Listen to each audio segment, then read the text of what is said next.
So my course is in between you guys. So it's a 300 level course. So juniors or seniors take this. It's a combination of using statistical methods and measurement. So having to, I think the challenge for me was having to combine those two for application. So I had to find ways the students could do their labs like we do in class. I think I figured it out a little bit, but I'll show you as I go along. So I have my shell design, have them start here. I haven't really done anything different yet because I'm not completely finished. I'm hoping to be done in weeks. So I would have information on there on where they need to go for my introduction, the syllabus, and then how are coordinated. And then I have module 1 all set up with their first week, and then I have the topics down here, and then their lectures or reading, and then what they need to do assignment-wise.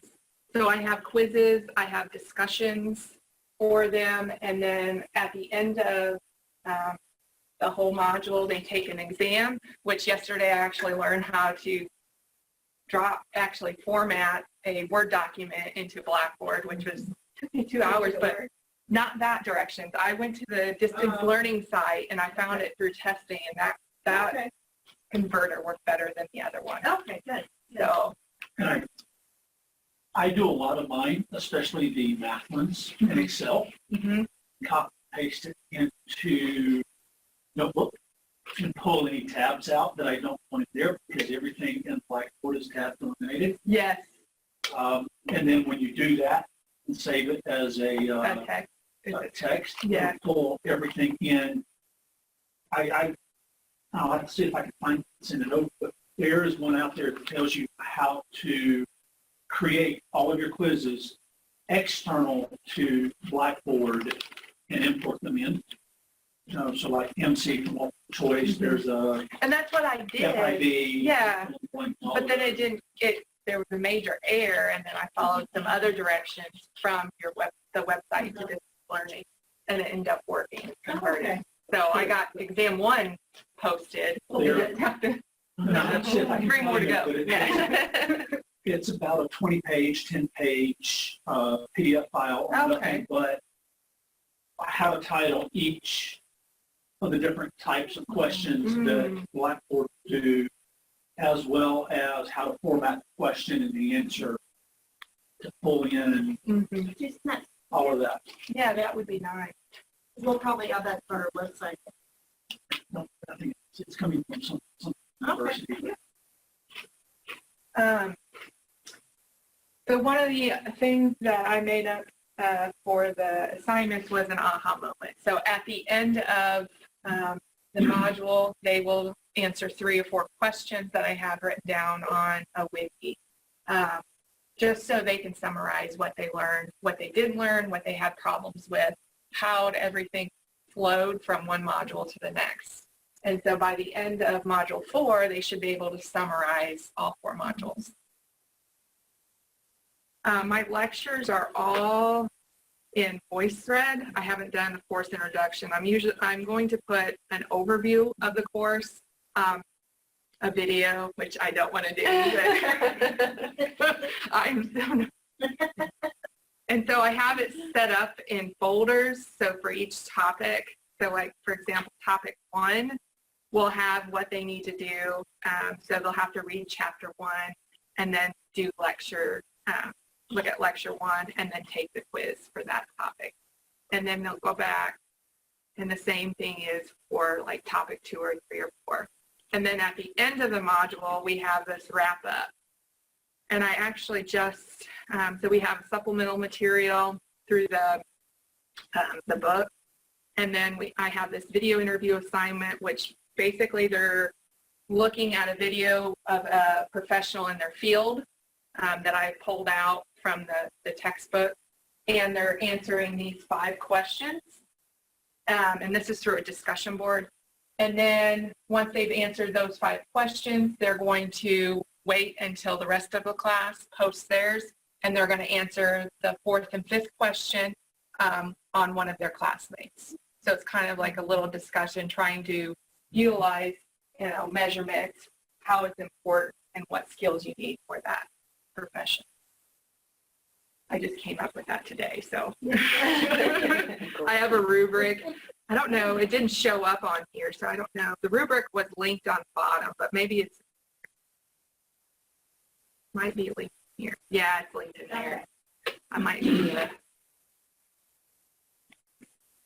And so then in that folder, I have exam 1 and then the aha moment. And then Larissa, which was awesome, made the directions for how the students aha. And then same goes with module 2 is set up the same way. However, they have more labs. So they have a lab. And I use Excel, and then I use Zoom to demonstrate how to use Excel. Because I noticed in class, I teach this class, I taught it twice in face-to-face, and I've noticed they don't understand how to use Excel. So I did step-to-step on Zoom, made the page basically static, and then went to doing it for them, basically. Just to check, did you do the adding the add-in so that it would, are you doing the data analysis descriptive stats, or are you just using Just the basics? Yeah, basic commands. Yeah, I didn't do the add-ins. Yeah, I noticed when I was looking on YouTube, because I was thinking about using YouTube's, but I noticed they had the add-ins. So I just did the basic functions of standard deviation. We just did simple t-tests for some of the other stuff, and correlations. Because we don't get into really, it's basic statistics. And then I have this wrap up for each. So all the modules are set up. And then on this side, if they wanted to click to the aha moment, they can click to the aha moment or any of the discussion boards I have set up. And then their major project is their fitness testing project, which is applying everything they've learned from this course. So utilizing Excel, as well as utilizing their ability to measure individuals, especially fitness tests. So in Module 4, they'll have labs 5 through 8, where they have to find 5 people to measure a specific fitness. They will utilize all the data they gathered from lab 5 through 8. And I specifically asked them to use specific tests for each. And so they put the data in an Excel spreadsheet. They do the standard deviations and averages, and then they do a standardized score, such as Z-score, to see who is basically the fittest person. From there, I made them videotape each of their tests, so I knew exactly that they were doing it, because I didn't know if they were going to do it or not, or they were just going to lie about the numbers. So I'm having them videotape each of their participants. I know it's going to be, and they have their cell phone, so they can utilize their cell phone. So I'm going to have them pick out per test one of their tests. So they videotape 5 people. So for the VO2 max test, they would choose the best that they thought they did. And then they would analyze it, and I'll have a rubric on there so they can analyze it. And then also they will need to look up through literature for that specific test, what's the reliability, objectivity, and validity.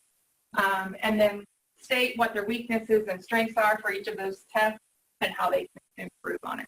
So they're basically going to download that to a PowerPoint or even a PDF, I think works best. But I don't know, but that's the big project. And then I have on this side, calendar, gradebook, their email, course evaluation, all of the tutorials. And that's basically my online course. I would have to say my perceptions of online learning, at the beginning, I've never taught online. So this summer will be my first time. I'll be teaching this course and 5 other 100 level courses that are all online. So this course right here has helped me develop my other course, which I'm about finished, which should launch, I think, May 5th or May 10th. May 10th. Yeah. So that's helped me a lot. And I have tools now to be able to apply that for that class. So thank you. And then my final thoughts, I don't have anything to change. But it's also helped me with my face-to-face classes and what I could utilize for tools for them. You know, and I learned how to put a test in Blackboard that I used to have to manually put it in. And yesterday I was like, yes. Yeah. And then I learned how to make a YouTube video. I know that sounds like old, but I never done it before, and I never thought to do it. And I wonder if your textbook may have a test bank question. They do. They do. Yeah, I just pull and choose from what ones that they need. And the books sometimes for our area are not very good on their test banks. Yeah. So I choose from these multiple books that I've used in the past and that apply to the material that I've had for my objectives. But in a lot of cases, those will pull directly into Blackboard. Yeah. That's all I was. And you can pick and choose which ones you. Yeah. I just wanted to make like one test and basically just pull that test in. But yeah, you have a good point there. Any questions? Thank you. Good. All right. Good.